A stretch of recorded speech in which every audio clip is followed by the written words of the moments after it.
So we recently constructed this wall, the one that you can see in front. And if you really observe, it looks like a territory of a fort.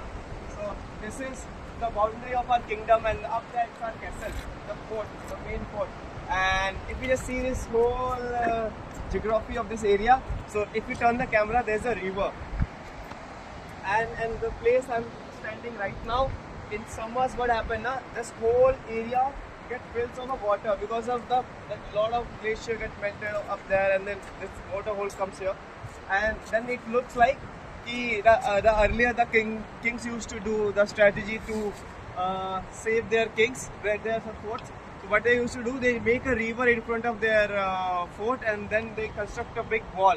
So if any troop and if any other army comes to attack them to conquer their fort, now first they have to cross that river, and meanwhile they attack on them from the wall.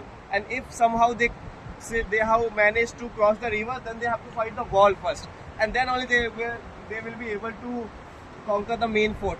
So it exactly looks like the same. And if you ask me, I came around 1.5 years later at my home, and earlier it was not there. Now if I see, it's like, wow, really looks like a boundary of a kingdom, and then up there it's a fort and castle where the main kings and the family lives.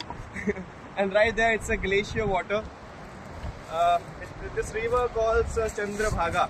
So around 30 kilometers back from there, there are two rivers which merge Chandra and Bhaga and become Chandrabhaga, and we call it Chenab here. Temperature of this water is somewhere around -5, -6. It's really glacier water and very transparent. If you see, if I just put my hands on it, yeah, it's really cool. And if I just show you, it's transparent. And if you see the color and the design of the rocks, it's like different type of rocks with different shapes, with different colors. Yeah, if you see, if you know the colors and the shades, you can find each and every color and the shade here in the rocks, which is absolutely natural, not man-made, made by nature. And some of the rocks are there with multiple color rocks. See, tick, 6, 7 rocks into one rock. And it can become, I would say, a very good, what we'll call it, home decor item. If we clean it properly and just polish it, and then you can make it as a very good home decor item. Nice.